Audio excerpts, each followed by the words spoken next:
Continúan para fundar el dictamen de minoría compartiendo tiempo. En primer lugar y por 10 minutos el diputado Luciano Laspina. Bueno, muchas gracias, presidente.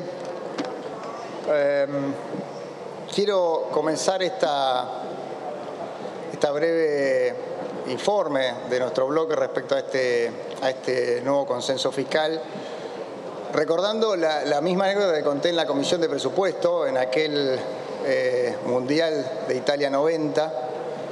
Cuenta la leyenda que en el entretiempo Argentina venía de un durísimo primer tiempo contra Brasil y el entrenador Carlos Salvador Vilardo no habló en todo el entretiempo, y cuando terminaba el entretiempo, en el minuto final, lo único que atinó a decir es: muchachos, tratemos de no pasársela a los de amarillo. Los de amarillo eran los de Brasil. Si seguimos haciendo lo mismo, vamos a perder el partido, por goleada como estamos perdiendo. Y la verdad es que este consenso fiscal vuelve a repetir el principio de salvación de la política sacrificando a los contribuyentes. Porque en definitiva, ¿qué ha hecho la sumatoria de consensos fiscales que siguieron a aquel consenso fiscal, yo diría histórico, del cual voy a hablar ahora, que fue el consenso fiscal del 2017, que por primera vez en la historia reducía impuestos en la nación, digamos, con la reforma tributaria, y en las provincias, reduciendo dramáticamente el impuesto a los ingresos brutos, que es un impuesto absolutamente distorsivo. Es el más brutal de los impuestos. Yo diría es violento, es cruel. No llegaría a decir inhumano, pero es un impuesto realmente extremadamente distorsivo. ¿Que a quién castiga? Castiga a nuestra industria nacional. ¿Por qué? Porque la industria nacional, que tiene que competir o exportar al resto del mundo, carga sobre sus espaldas un impuesto que no existe en ninguna parte del mundo. Cuando vino el otro día, hace poco, la gente de la industria automotriz, yo le hice exactamente esa pregunta: ¿cuál era lo que más pesaba de la estructura tributaria? Y eran precisamente los impuestos intraproducción. ¿Qué son los impuestos intraproducción? El impuesto a los ingresos brutos, que se va sumando en todas las etapas de etapas de producción, que no existe en ninguna parte del mundo, que incluso en Argentina fue derogado en el año 74 y después volvió. Obviamente tiene un poder recaudatorio enorme, las provincias usan y abusan de ese impuesto, y el consenso fiscal de 2017 iba destinado a reducirlo sustancialmente. Yo creo que tenemos un drama, tenemos varios dramas en la Argentina, pero un drama que tenemos en esta Cámara, en esta Cámara de Diputados, es que nosotros estamos acá no representando a las provincias, nosotros estamos acá representando al pueblo de la nación, a los contribuyentes.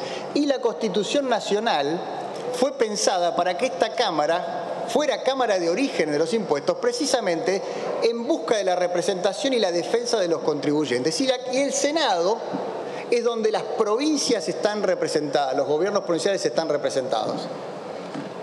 Todos sabemos que hay un problema en esta Cámara. Esta Cámara, para que se tenga una idea, está número 2 en el ranking mundial de sobrerepresentación. Competimos con los senados de otras partes del mundo. Nuestro Senado Nacional está primero en el ranking mundial de sobrerepresentación, que quiere decir de peso relativo a las provincias más chicas, lo cual está muy bien. Viva el federalismo. Pero esta Cámara está número 2 en el mundo. Y a veces creemos, los quienes somos diputados, que representamos a nuestras provincias. Entonces venimos acá a defender al gobernador de la provincia, a defender los reconocidos de la provincia y a votar este tipo de consensos que le rompen la cabeza al contribuyente para que la política en las provincias, en todas, en las nuestras, en las de ellos, en todas, siga financiando una fiesta y un despilfarro de gasto como nunca antes se vio en la Argentina, sobre todo en los últimos 20 años, que ha sido un verdadero descontrol. Entonces, esta es una primera confusión conceptual. Nosotros acá defendemos contribuyentes, no defendemos gobernadores. Nos votaron para defender a los ciudadanos de a pie, no a los gobernadores de nuestras provincias, sino a los que viven en nuestras provincias. Segundo, dice Alejandro Katterberg, un sociólogo y encuestólogo, que Argentina tiene un drama que es el drama de los impuestos invisibles. ¿Qué es esto? Que cuando uno va a la góndola del supermercado, pone 100 pesos, 40 se lo lleva el Estado. Pero no sabemos quién se lo lleva el Estado, porque está todo mezclado. El IVA, ingresos brutos, sellos, cheque, toda la parafernaria de impuestos que tenemos en la Argentina.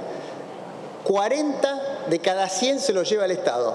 Por eso los gobernadores de las provincias, muchos intendentes, los intendentes de las tasas municipales, les gusta ingresos brutos, porque no se ve. Porque como está en el medio de la cadena de producción, no se ve y la gente no, cuando va a la góndola, que dice, che, qué caro que está la leche, el dulce de leche, la manteca, y tiene 40% muchas veces de impuestos, en los cuales gran parte es ingreso bruto, como se ha subido sistemáticamente del año 2019 en adelante con los sucesivos consensos. Y la verdad es que lo que nosotros vemos es que este nuevo consenso fiscal es un clavo más en el ataúd del desastre fiscal y tributario de la Argentina.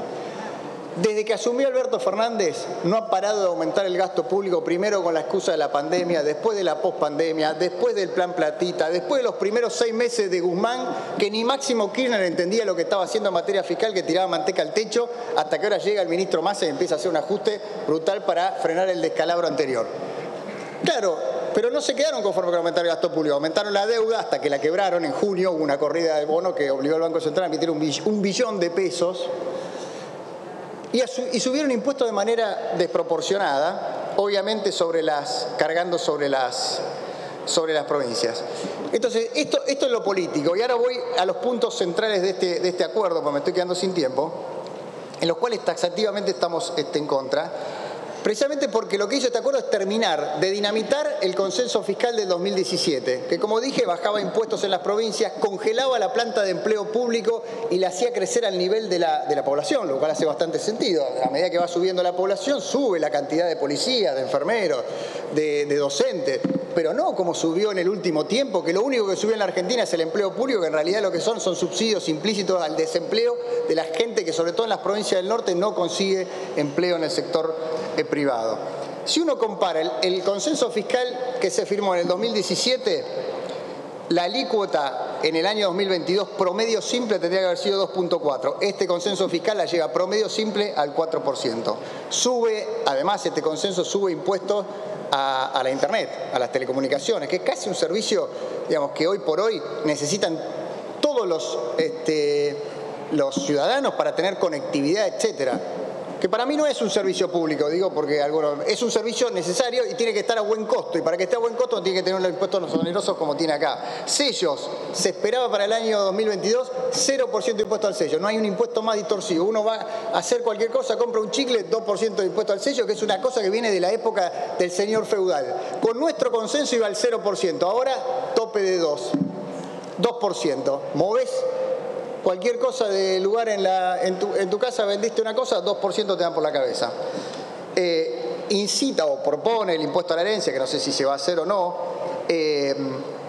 elimina una cláusula muy importante del Consenso Fiscal 2017, que era la racionalización de las tasas municipales que hoy en la Argentina, contrariando la Constitución Nacional, operan como impuestos encubiertos. No son tasas por contraprestación de un servicio asociada al servicio, al costo de provisión de ese servicio, sino que son un impuesto. Es más, la tasa municipal de limpieza depende de si sos exportador, de si sos grande, de si sos pyme, de si sos bueno o malo, amigo del intendente, etcétera. Un verdadero descontrol que ha hecho que la Argentina hoy, cuando tengas que poner una inversión, es imposible adivinar cuál va a ser la carga tributaria que finalmente vas a tener que pagar. Quinto punto, modifica de facto y de manera inconstitucional el hecho imponible de ingresos brutos al incorporar las actividades no lucrativas. Varios fallos de Corte Suprema de provincia, de Tucumán, provincia de Buenos Aires, etcétera. Mucho de eso, un fallo a favor de la bancaria. Hay un diputado de la bancaria, otro fallo a favor del Credicop, hay un diputado ligado al Banco Credicop, que han dicho que precisamente que no es una atribución este tema del hecho imponible sobre las actividades no lucrativas. Esto lo modifica porque incorpora en el texto del acuerdo la posibilidad de gravar con ingresos brutos las actividades no lucrativas, cosa que en la ley de coparticipación están explícitamente excluidas. Sexto punto, se amplía en la casa del zoológico al comercio electrónico. ¿Por qué? Porque de alguna forma se barre con el principio de territorialidad para el hecho imponible de ingresos brutos, de modo tal que abarca en la red de ingresos brutos, que ya opera como un pulpo de varios tentáculos con mecanismos de retención bancaria, que a mi juicio son absolutamente abusivos para el contribuyente, el hecho imponible cambiando el aspecto espacial del hecho imponible, lo cual hace todo también mucho más complicado y somete, y con esto termino, al problema al riesgo de doble imposición que el Consenso Fiscal 2017 había podido minimizar al extremo. Entonces, yo creo, para concluir, porque me he quedado sin tiempo, que esto es otra vez una tabla de salvación para la política, sacrificando de nuevo a los contribuyentes, sacrificando al ciudadano de a pie. Es un tiro en el pie para los ciudadanos, pero sobre todo para los dirigentes políticos que no entienden que este mecanismo, esta metodología de aumento de impuestos invisibles para financiar estructuras cada vez más grandes del Estado ha llegado a su fin y nos somete a los argentinos a una crisis permanente. Por todo esto, rechazamos absolutamente de plano este Consenso Fiscal 2021. Gracias, presidente. Gracias, diputado Laspina.